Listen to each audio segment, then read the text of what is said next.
Good day everyone, and welcome to my next installation of my LP, in which, yes, I have a bit of a hiatus here, but I've learnt a lot of things in my travels, and just getting my head around just navigating this damn menu screen nowadays. But yeah, I've learned a few tricks, because like, right now, oh no, I've got caught, oh no.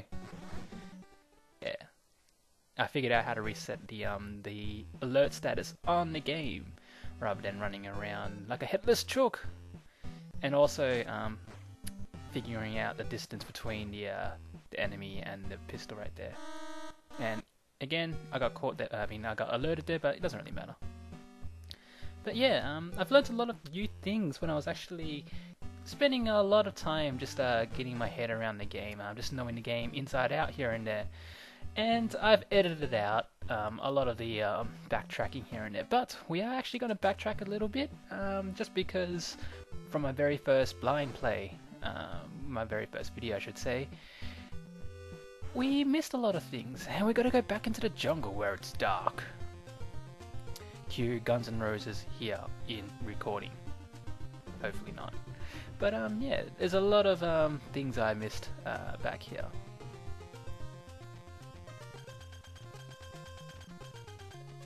Thanks for your help indeed. I'm just gonna sit here and I don't know, just sit on this astroturf. Maybe it's like the sort of terrain that you see on those. Whoa. Yeah, that happens a lot. I probably mentioned before in my earlier video, but it's nearly impossible to avoid some of these spotlights unless you keep on poking your head out and poking your head in from screen to screen. And we rescued another prisoner, which lets us get a rank up. And the reason why you want to get your rank up, it's not as needed compared to the very first Metal Gear game, in which you pretty much needed every single prisoner rescued in order to actually do the last boss. But yeah, we actually picked up some rations for once. Yes, we picked it up before. But here's the deal. We can actually keep on picking them up now. We can actually pick up more than 3 now because of our rank. So yeah, that's the reason why we actually bothered going back and grinding for some rations. I cut out a fair bit there because a lot of the time they didn't really think of it through. Maybe they did. But every single time you go into the screen, you respawn extra rations. And yeah, you can tell that I'm just being a sponge right here in terms of bullets because I cannot be bothered navigating the spotlights anymore. And we also do pick up some ammunition. But in this case, I actually didn't know that was there. But yeah, we just sponged the whole thing because obviously I don't want to deal with going through and getting lost in the jungle again. So yeah, I'd rather have it nice and day rather than darkness where we cannot see. Because zombie snake right here, because he's nice and green and yellowy and obviously red, and he's got a few holes in his pants, I'm assuming. He's just he just cannot be bothered with that sort of stuff. But yeah, we ended up going back into the building right here again. Yeah, just stab him, why not? One of the things I did notice as well in my last video is the fact that every single time you die, it resets the knife as your hand. So every single time you die, you got to make sure that you re-equip the knife again, which tends to be quite annoying because I don't know if there's any cases in this game where you actually need a punch. To my knowledge, at least. Unless you can punch these guys. What's the point of punching when you can just knife them in one hit and they can just disintegrate into nothingness? Stab them so hard they get erased from the plane of existence. And, we sort of do have these guys still.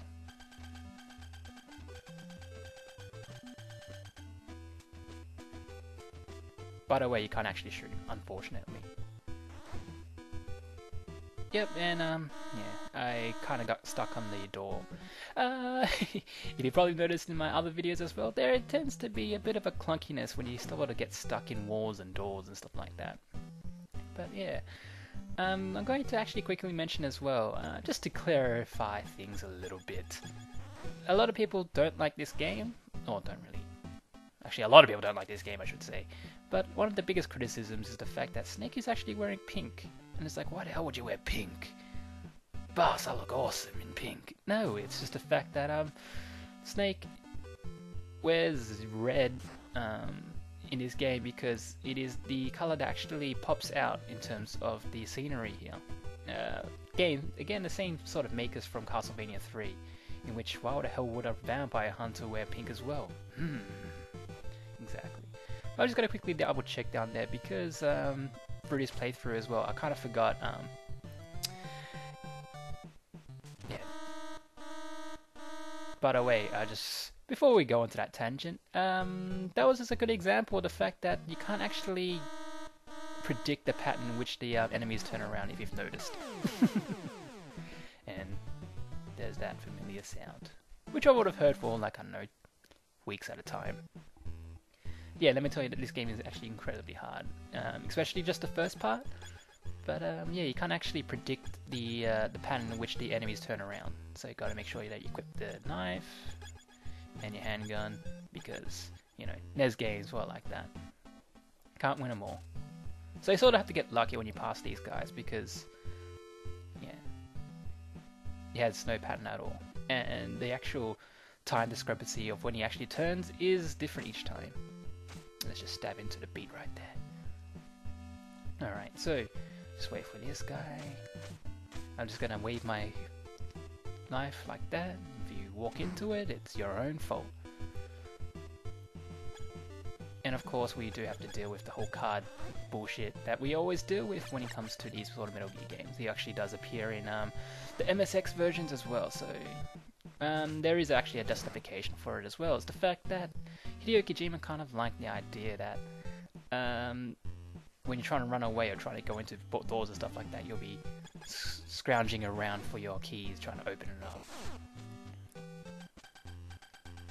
He actually makes things more tense, apparently. Oh well. 5 stars for trying, at least. But yeah, here we go. We actually have to pick up these oxygen tanks. Not just once, we got to pick it up 3 times. Obviously didn't want to edit that out because I just wanted to see how much health it would have taken off. Because, you know, great game design indeed. Especially when it comes to, what, early 90s? Gaming. And yeah, I kind of got stuck in the wall there as well. And I just realized that I was using the right card, but yeah, it was the fact that I wasn't actually aligned with the door properly. So we do pick up some 15 explosives. Yeah, you're lucky I edited that out because you don't want to see me going in and out of that room just to farm for explosives, but we will be needing that a little bit later as well. And yeah, just, you know, apparently they can see through walls because they're trying to run into you, but oh well. I'm just, another thing you gotta mention, the fact that they can actually shoot through crates, yet you can't.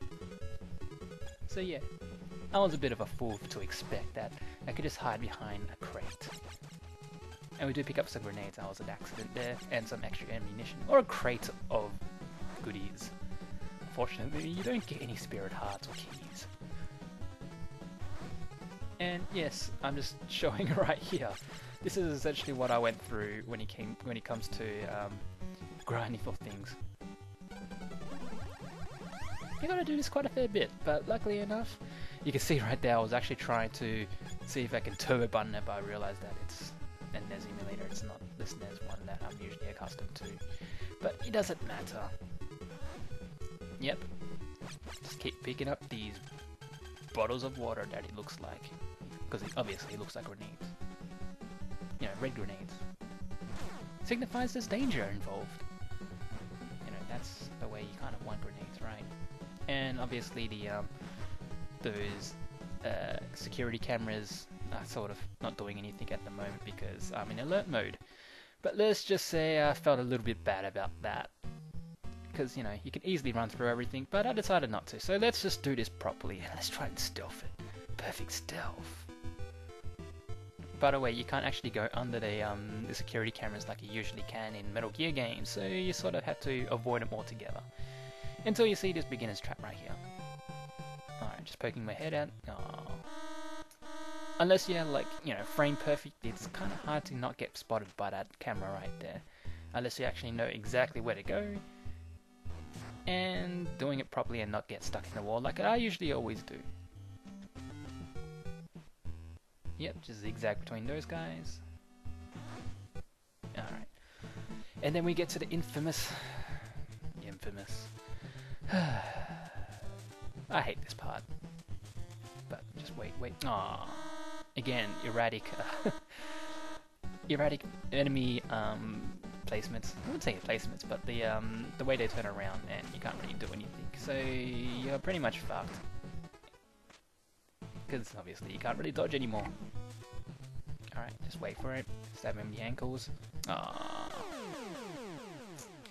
Can't do that shit, and while you're falling down, it just decides to shoot you up the ass. And again, we hear that familiar sound. But luckily, that's alright, because we just respawn at every single elevator. So you can use that as a checkpoint. Much better than Metal Gear 1. Alright, so let's do this properly now, shall we? Alright, wait for it. Stab him in the head, yeah. Let's do the whole Mario thing where he just falls off the screen. Yeah, I hate your shins too. I am now Shin Snake, the true snake. And yeah, again, another beginner's trap, make sure you go in and out. There we go. And because Snake has been smoking too many cigarettes, he decides to obviously use too much oxygen when he's actually underwater. Oh, not that it matters anyhow. Alright, so things you gotta be careful of. The fact that you waste so much oxygen going underwater. It's actually probably better if you just use rations in life, but I don't want to use all my rations. But that's why we actually had to go and pick up like 5 or 3, I should say, oxygen tanks. Shoot him in the shins, because you know, maybe he's got Achilles heel or something like that. I don't know. And that was an accident, by the way. But it doesn't really matter anyhow.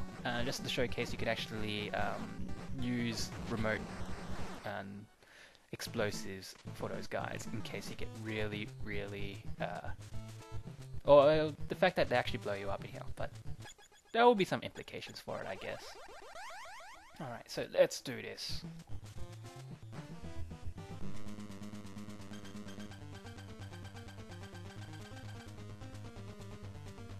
The irony is the fact that you actually can't avoid the attacks. It's actually really hard to avoid the attacks. They actually were telling the truth for once.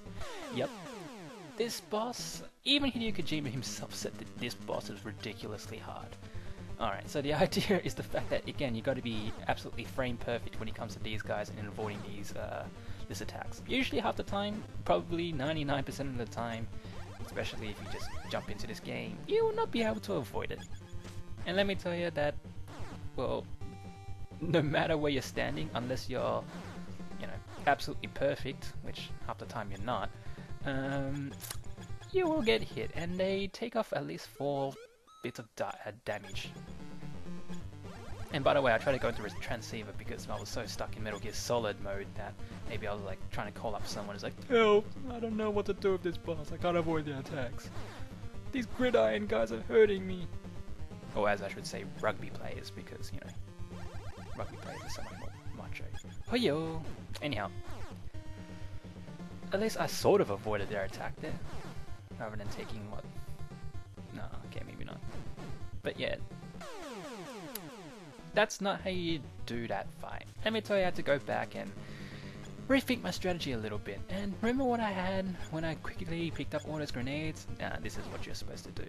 Again, you're supposed to figure this out yourself. But the thing is, you gotta sort of take at least one out so it's easier to avoid their attacks.